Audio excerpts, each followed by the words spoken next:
Merhaba, bienvenidos al canal. Vamos a iniciar el resumen de las noticias sobre Turquía y su región que hemos tratado hoy en Hispanatoria.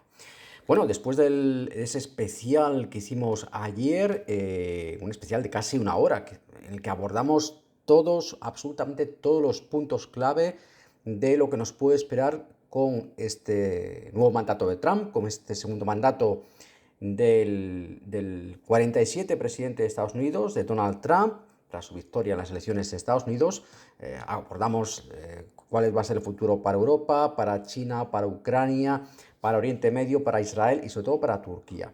Pues hoy hemos publicado en nuestra web, en hispanatoria.com, un artículo de opinión muy interesante, que es una traducción a su vez de otro medio en Turquía. Es un artículo que nos hemos tomado la molestia de traducir al español, bastante extenso, pero con datos muy interesantes y que os invitamos a leer. El artículo se titula ¿Qué significará el nuevo mandato de Trump para Turquía? Y viene un poco, hemos querido publicarlo porque viene un poco a complementar todo lo que abordamos ayer en ese podcast, de hecho, especial, en el que, por supuesto, además de abordar qué consecuencias va a tener la victoria de Trump para China, para Europa, para Ucrania, para Oriente Medio, también, por supuesto, abordamos cuáles van a ser las consecuencias positivas y negativas para Turquía, este nuevo mandato de Trump. Así que os invitamos a leer ese artículo de opinión, como decimos, qué significará el nuevo mandato de Trump para Turquía en nuestra web, en hispanatoria.com. Además de eso, hemos publicado también en el día de hoy, recordemos que hoy empezaba el juicio, lo que es ya el juicio, el proceso judicial por el asesinato de Narín Gurán, y nos hemos hecho eco de ello, por supuesto, en nuestra web, donde tenéis un montón de información sobre este crimen que, como bien sabréis, muchos de vosotros, muchos de los que nos escucháis, ha tenido en vilo a toda Turquía desde el pasado mes de agosto, cuando desapareció la niña, hasta que se encontró su cuerpo el 8 de septiembre, y a partir de ahí toda la investigación que ha ido saliendo y que ha ido descubriendo una trama cada vez más complicada, más oscura, en la que, como sabéis, de esos cuatro principales acusados, tres son familiares directos de la niña: su madre, uno de sus hermanos y su tío Salim. Bueno, hoy, como decíamos, empezaba el juicio por este crimen, por el asesinato de Narín, la niña de 8 años, y empezaba con la comparecencia para prestar declaración de uno de estos cuatro acusados, el único que no es familiar de estos cuatro acusados. Los cuatro principales acusados que están condenados, no están condenados. Para ellos pide la Fiscalía una condena de cadena perpetua sin posibilidad de libertad condicional, que es la pena más grave que existe en el Código Penal turco, que no tiene la pena de muerte. Y comparecía, como decíamos, ante el tribunal Nevzat Bakhtiar, que es el único de estos cuatro principales acusados para los que se pide la cadena perpetua. Comparecía Nevzat Bakhtiar, que es el único que no es familiar de la niña, pero que es el hombre que, según ha confesado él mismo, de hecho, mucho de lo que sabe de lo que sucedió tras el crimen es gracias al testimonio de este hombre. Según la confesión de este individuo, fue él quien arrojó el cuerpo de la niña al río, tratando de ocultarlo, el que trató de ocultarlo en ese río próximo al pueblo donde vivía la niña, siguiendo, según su testimonio, las indicaciones que le dio el propio tío de la niña, Salim. Según la declaración de Bakhtiar, de este individuo, según ha repetido la misma declaración que hizo ante la policía, la ha repetido hoy ante el juez, fue el tío de la niña, Salim, jefe de la aldea, además del pueblo de Tafşantepe, donde vivía la niña. Fue él quien se acerca a Bakhtiar, a este hombre, que además era trabajaba para el tío de la niña, para Salim. Se acerca a Bakhtiar y le entrega el cuerpo de la niña envuelto y le dice que se deshaga de él, que lo haga desaparecer. Según el testimonio de Bakhtiar, esto lo hizo bajo coacción, es decir, según Bakhtiar, él habría llevado a cabo esta acción, la ocultación del cuerpo, ya muerto, ya sin vida, de la niña, porque dice que el tío de la niña, Salim, le amenazó con hacer daño a su familia. Concretamente dice que a su hijo. Le dijo que si no lo hacía, si no se hacía cargo de lo que le estaba pidiendo, asesinaría, mataría a su hijo. Hay testimonios hay otros testimonios que, como hemos contado en episodios anteriores de este podcast, han dicho que lo hizo a cambio de un dinero, que lo hizo por dinero. Él ha repetido hoy ante el juez la versión de que no, que lo hizo bajo esa coacción, bajo esas amenazas del tío de Salim, y además ha dicho que el tío de la niña, que Salim Guram, le dijo que había sido él quien la había matado y que lo había hecho porque la niña había descubierto al llegar a la casa, de la familia, había descubierto que los había cogido, digamos, los había cogido en fraganti a él y a su madre. Es decir, los había cogido manteniendo relaciones sexuales a su tío y a su madre. Recordemos que la madre estaba casada con Marib, que es su marido. Es decir, la niña habría descubierto una infidelidad, según este testimonio de este hombre. Le habría le habría dicho que se deshiciese del cuerpo. Y según este hombre, según Bakhtiar, este habría sido su único papel. Él asegura que no participó en lo que fue el asesinato. Asegura, además ha dicho hoy, que la madre de la niña estaba presente cuando se produjo el crimen, que tenía conocimiento de lo que pasó, de cómo pasó, pero que él no, que él sí que estuvo en la vivienda, pero que estuvo posteriormente al crimen. Es decir, cuando estuvo en esa vivienda ya se había producido el asesinato de la niña y reitera que su papel, lo ha reiterado hoy ante el juez, que su único papel fue el de deshacerse del cuerpo debido a esas amenazas que le hizo el que era el jefe de la aldea, el Mukhtar, y además su patrón, digamos, su jefe, que era el tío de la niña, Salim. Esto daría un posible motivo para el asesinato de la niña, aunque sigue habiendo muchas incógnitas. Es decir, ¿por qué se llega a asesinar a la niña? Simplemente, entre comillas, simplemente porque los ve, porque se da cuenta de esta infidelidad. ¿Por qué se llega al asesinato de la niña? La niña muere estrangulada también, además, de una forma, horrible. ¿Por qué se llega a este extremo? El hecho es que la Fiscalía, lo contábamos también en un episodio anterior de este podcast, la Fiscalía sabe por las posiciones de los teléfonos móviles que estos 4 principales acusados estaban en la vivienda en torno a la hora en que se produjo el crimen. Es decir, si este hombre, Bakhtiar, que me ocultó el cuerpo de la niña del río, estuviese contando la verdad, habría estado en la vivienda, quizás no presenció el crimen, pero había estado en la vivienda poco después de que se produjese el crimen efectivamente. Que por ahí parecen ir las investigaciones, por lo menos lo que se sabe hasta ahora. Queda claro, por tanto, que la niña quizás vio algo que no debía saber. Eso lo hemos mantenido como hipótesis en este mismo podcast desde el principio, que algo pasó que la niña no tenía que ver y por eso murió, por eso fue asesinada por su familia, pero desconocemos si efectivamente se limitó a ver una infidelidad entre su madre, que estaba cometiendo al fin y al cabo su madre con el hermano de su marido. Hablando del padre de Narín, del marido de su madre, Arif Guran, ha acudido también al juicio, según declaraciones, según afirman testigos que estuvieron en el juicio, ha llorado en el juicio.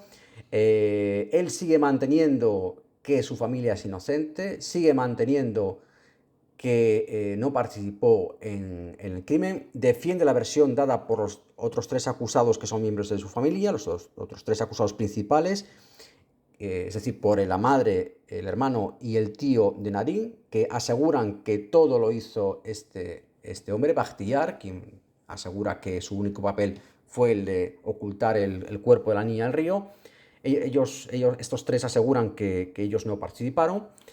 Y es la versión también que defiende, curiosamente, el padre de la niña, Arif, que como decimos, él insiste en que ellos son inocentes, que todo es culpa todo lo hizo Bakhtiar, y niega además que existiese cualquier relación extramarital, cualquier relación ilícita que no conociera.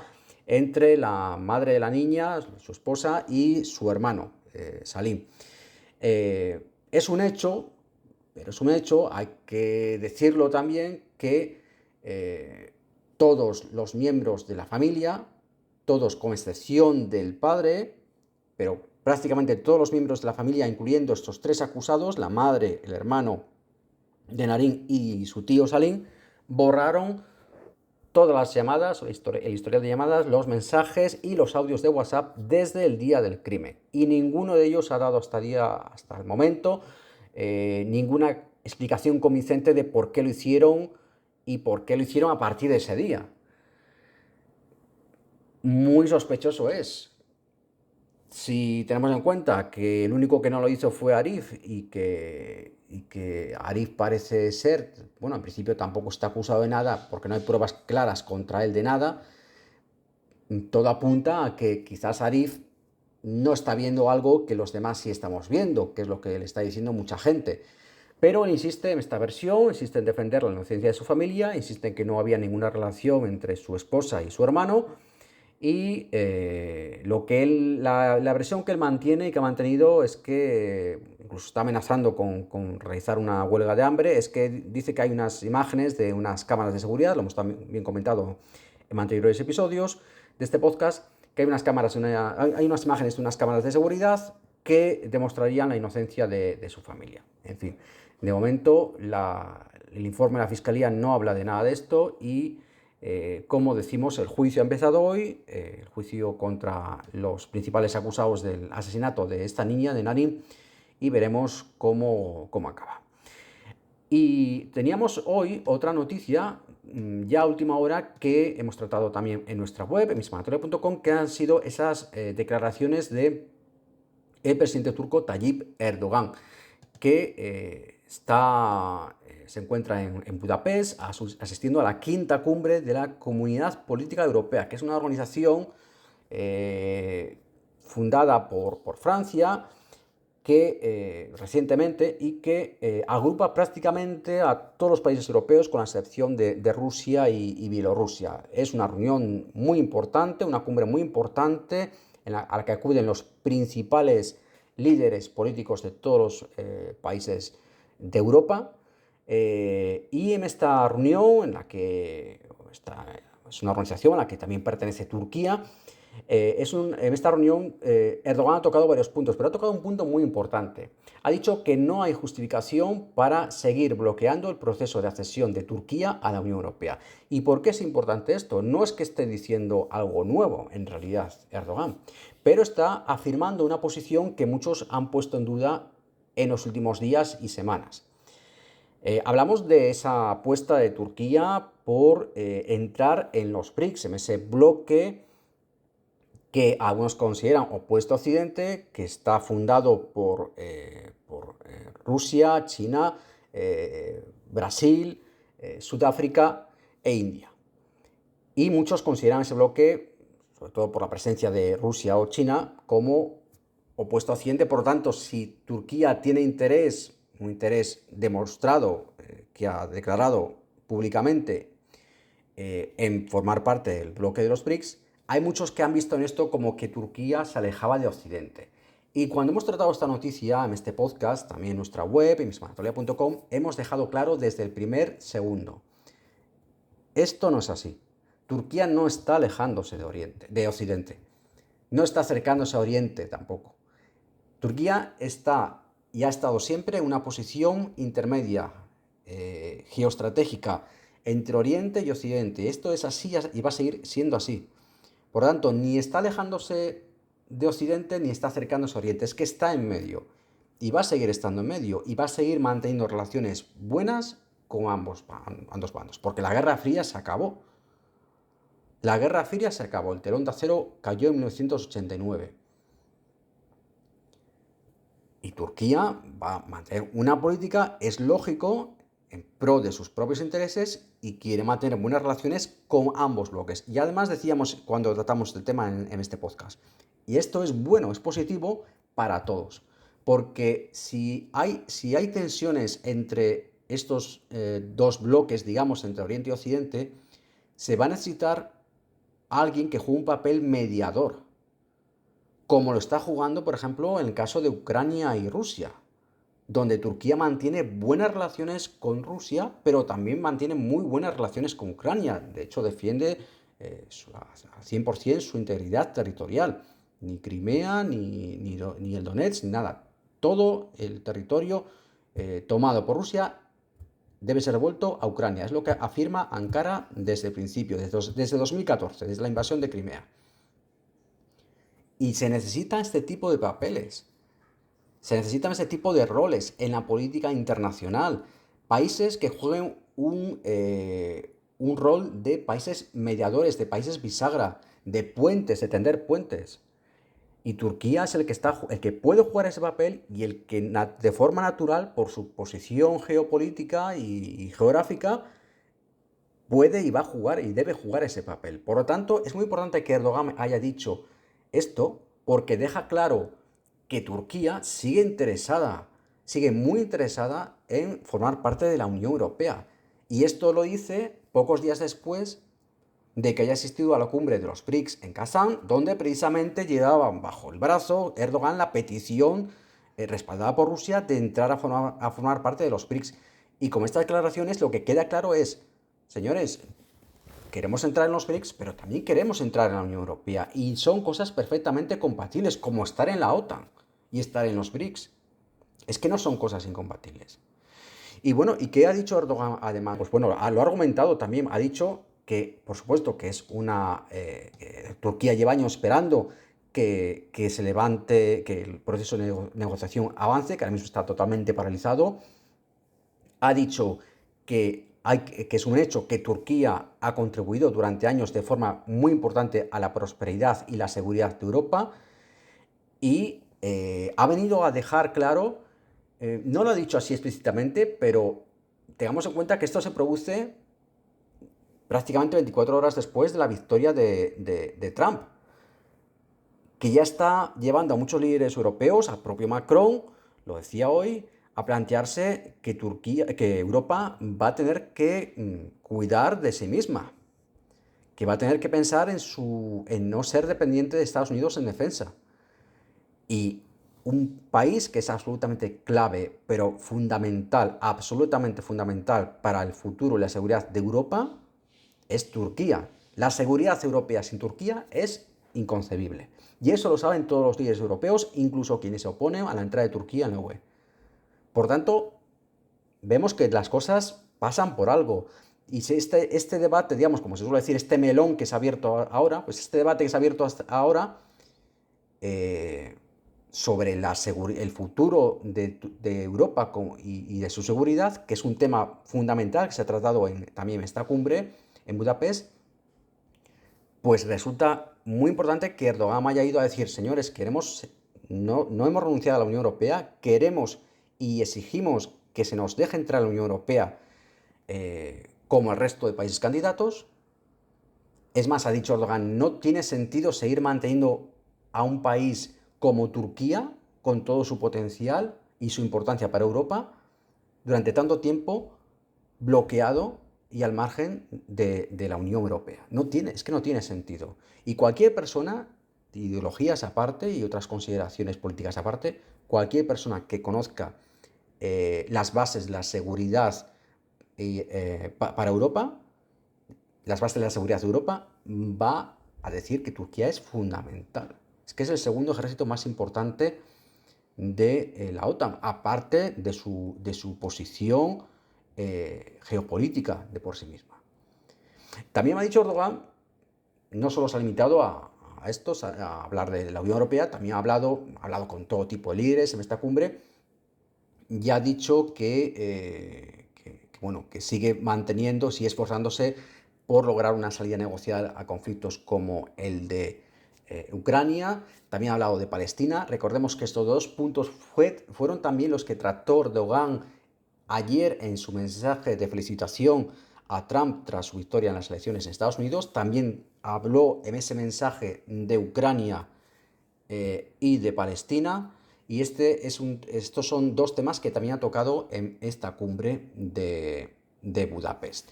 Y también ha dicho respecto al al tema de Palestina, bueno, ha dicho que hay que presionar a Israel a todos los niveles, que hay que conseguir que la ayuda a la región, que la ayuda a Gaza llegue de forma continuada e ininterrumpida y que sea suficiente.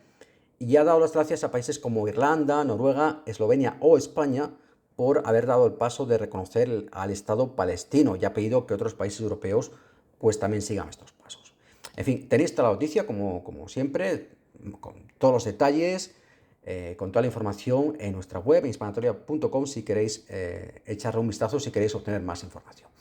Y fuera de lo que hemos tratado en nuestra web, pues como siempre, temas más breves que hemos tratado de forma más breve en nuestra red social, en nuestro perfil en la red social X, pues hablar, por ejemplo, de esa llamada que ha hecho el primer ministro israelí, Benjamin Netanyahu, a Trump tras conocer su victoria en las elecciones de Estados Unidos. Ha sido también de los primeros líderes en telefonear a Trump para felicitarle. Y atención, porque entre las primeras cosas que le ha dicho Netanyahu a Trump en esa llamada telefónica, además de felicitarle, le ha hablado inmediatamente de dos temas. Uno, la seguridad de Israel, y dos, la amenaza de Irán. Ha dicho de todas formas que tienen que hablar sobre el problema de la amenaza que representa Irán. Y es clave que Netanyahu haya tocado este tema porque, os lo contábamos en el podcast especial de ayer, Netanyahu va por el programa nuclear iraní y ha estado esperando a saber si Trump vencía o no en las elecciones para dar ese paso. Y os decíamos también ayer, en el especial de ayer, cuando Trump tome posesión de su cargo el próximo mes de enero, a partir de ahí vamos a ver cuáles son los verdaderos planes de Netanyahu en la región, no lo que hemos visto hasta ahora.